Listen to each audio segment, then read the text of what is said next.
Продолжаем эфир телеканала выпуском новостей. В студии Василий Раченко. Здравствуйте. Смотрите в программе. Без праздничного стола родных и близких Алекминская бригада ковидного отделения заступила на службу. Северные и арктические районы Якутии получат новую технику для нужд ЖКХ. Русский театр в честь Нового года приготовил для своих зрителей мюзикл.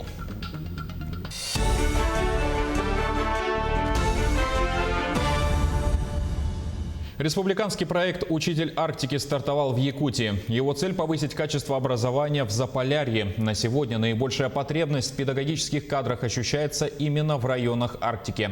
В 13 районах не хватает 200 учителей, педагогов дополнительного образования и воспитателей детских садов. Проект реализуется по 3 направлениям. Первое – это создание педагогических классов и педагогических команд в СУЗах, расположенных в арктических районах. Второе направление – целевая подготовка кадров. Третье – оказание господдержки молодым специалистам. Это оплата проездных до места работы и подъемных. В этом году на реализацию проекта из республиканского бюджета выделено 10 миллионов рублей, столько же предусмотрено в 2021 году. 92 молодых педагога уже воспользовались поддержкой. Проект будет реализовываться до 2024 года включительно.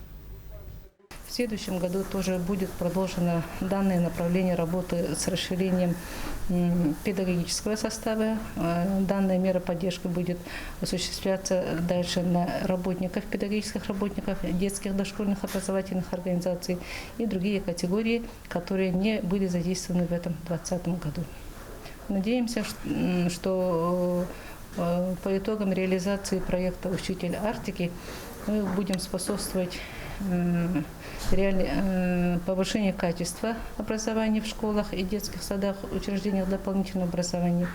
На сегодняшний день с 13 арктическими вузами между Министерством образования и науки Республики Саха-Якутия подписано соглашение по реализации проекта «Учитель Арктики». Ряд северных и арктических районов Якутии в следующем году получат новую технику для нужд жилищно-коммунальных хозяйств. Вместе с тем, частные коммунальные организации стараются не отставать. В Среднеколымск после Нового года также прибудет спецпартия. Насколько это затратно для частных компаний, узнал Дмитрий Тымыров.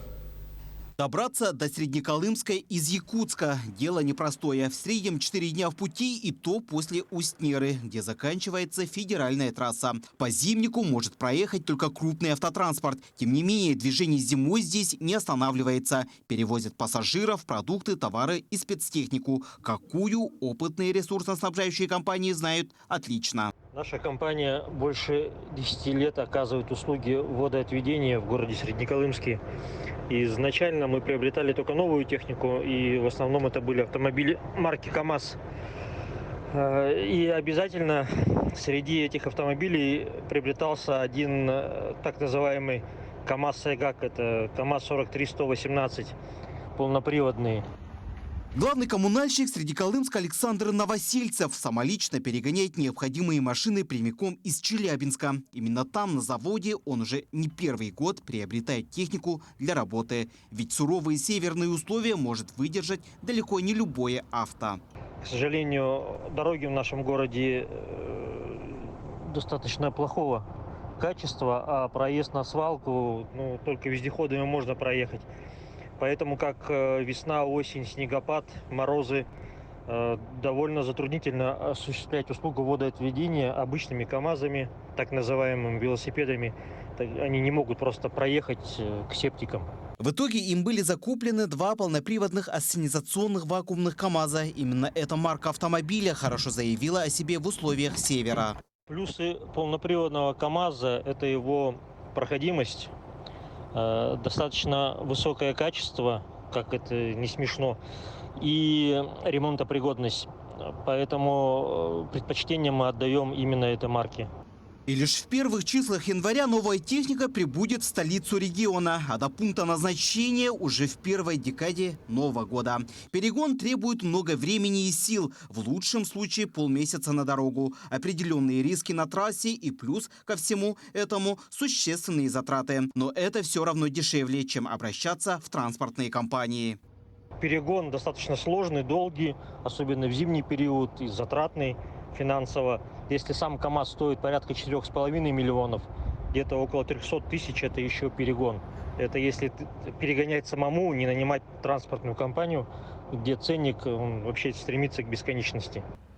Частные ресурсоснабжающие компании из отдаленных районов надеются на более существенную поддержку от региональных властей. Ведь именно они на свой страх и риск и зачастую за свой счет поддерживают благополучие и качество жизни на якутском севере. Дмитрий Тымыров, Анна Васильева, Якутск. С хорошими новостями завершает год Якутский республиканский онкологический диспансер. По нацпроекту здравоохранения там открыты отделения рентген-хирургических методов лечения и патолого-анатомических. Их осмотрела Полина Долинская. Проект здравоохранения «Региональная борьба с онкологическими заболеваниями» направлен в первую очередь на снижение смертности от онкологической патологии. Работа ведется на всех этапах, начиная с оказания помощи пациентам, заканчивая переоснащением диспансера. Инфраструктура оказания онкологической помощи, создание инфраструктуры – это центры амбулаторной онкологической помощи, которые приближены к проживанию пациентов. На сегодняшний день таких центров у нас 12 центров амбулаторной онкологической помощи. Несмотря на ковид, все-таки в этом году еще 4 центра в районах республики открыли. По проекту здравоохранения в республиканском диспансере открыты 2 дополнительных отделения. Отделение рентгенно-хирургических методов диагностики и лечения и патологоанатомическое. Все это дает значительное преимущество как для врача, так и для пациента. От получения более точных анализов до проведения операций. Которые позволяют частично автоматизировать процесс, допустим, подсчитать количество клеток. Это вот используется в иммуногистохимии, опять же, пролиферативная активность. Есть такие системы, они разрабатываются. У нас в России есть собственная система для подсчета, но она все равно калибруется людьми и все равно как бы проверяется. Но она очень сильно облегчает работу. То есть за этим, за компьютеризацией, за цифровизацией очень-очень большое будущее. Если мы говорим о диагностике, это раннюю диагностику, да, быстрое диагностирование. Если мы говорим о лечении, это лечение пациенты получают подместное обезболивание, например, при раке печени, при метастазах печени. Мы можем делать внутриартериальную химиоэмболизации, эмболизации при кровотечениях, эмболизация при маточных кровотечениях. Мы можем делать лечебные мероприятия через кожный рентген, радиочастотную термоабляцию можем выполнять через кожно-подместной анестезии. На сегодняшний день магнитно-резонансная томография является наиболее безопасным методом медицинской диагностики. Его особенностью является то, что в него встроен искусственный интеллект. И в связи с этим изображение и сам процесс исследований, он ускоряется почти в 2-3 раза. Если раньше на одно исследование должно было уходить в простых МРТ где-то час, а тут уходит 30-20 минут. Таких томографов в России всего 2. Первых пациентов кабинет магнитно-резонансной томографии начнет принимать уже в феврале 2021 года. Полина Долинская, Григорий Охлопков, Якутск.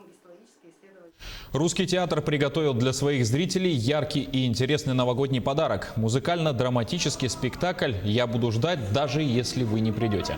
История о любви простого советского инженера и популярной американской эстрадной певицы, которая разворачивается в 60-е годы прошлого века. Ритмы рок-н-ролла, яркие образы стиляк и любимые песни группы «Браво» – все это ждет зрителей на спектакле. И для актеров, и для режиссеров это первый опыт постановки живого мюзикла. На его создание было не очень много времени, и 2,5 недели без выходных актеры без устали репетировали и доводили спектакль до совершенства. Премьера состоится 3 января и продлится все новогодние каникулы. Спектакль необычный тем, что как бы жанр новый и для зрителей, и для исполнителей. То есть это музыкально-драматический спектакль, где будет очень много музыки, танцев, песен. Ну и, конечно же, очень целостные драматические куски. И все это идет на одном уровне, то есть ничто не превалирует. Челлендж «Твори добро» подхватили в столице Южной Якутии. Жители дома номер 47 по улице Южной Якутской города Нерюнгри сделали новогодний подарок своему дворнику. Сюжет Тамары Игнатьевой. Чтобы успеть привести свой участок в порядок, Наталья Анатольевна выходит на работу очень рано. Приходится бегать ежедневно, еще и по нескольким дворам. Работа дворника сложная, требующая физических сил. Хотя Наталья считает, что плюсов в ее работе больше. Ну, во-первых, общение с людьми. Всегда работаем на свежем воздухе. Кто-то ходит по улице, бегает, а для меня вот эта физкультура, что я пришла на работу, поработала, домой пришла, отдохнула. Наталья Анатольевна числится как рабочий комплексного обслуживания. На ней и уборка двора, подъезда, и еще выгрузка мусора. На ее попечении 3 дома. С этим человеком хоть куда мы. У нас всегда порядок, всегда дисциплинка хорошая в доме. И приятно с такими людьми рядом жить. Совет жильцов дома номер 47 по улице Южная Якутская во главе с Михаилом Карпюк решили сегодня поздравить своего дворника с наступающим Новым годом и вручили ей подарок в знак благодарности за ее работу и честный труд. Я даже не знаю, как бы мы жили без нее. Она молодец, она умница, она всегда все убирает, она всегда все за всем следит. Во дворе, да, действительно у нас все чисто, все хорошо. В подъезде тоже. Обслуживает этот дом Наталья Балабоева вот уже 29-й год. Совсем молодой, она с мужем 41 год назад приехали с Кемерово по комсомольской путевке сначала в Беркокит. Муж работал на стройке в СМП «Кузбасс», а я работала на хлебопекарне. Когда в 1982 году родился первый сын, садиков не было. Вернее, садики были, но их не хватало катастрофически, потому что молодежи было очень много. Вот. Пошла в Беркоките работать дворником. В 91-м муж получил квартиру на Мира 15, здесь в городе. Я перешла работать в этот ЖЭК. За почти 30 лет работы на глазах у Натальи Анатольевны выросло целое поколение жильцов. Говорит, что нынешние жильцы стали требовательнее и грамотнее. Дворник признается, что отработает до 30-летнего юбилея и в следующем году завершит свою работу. Тамара Игнатьева, Вадим Барашков, Нерінгрі. На этом пока все. Не забывайте носить маски, дезинфицировать руки и держать социальную дистанцию. До встречи в эфире.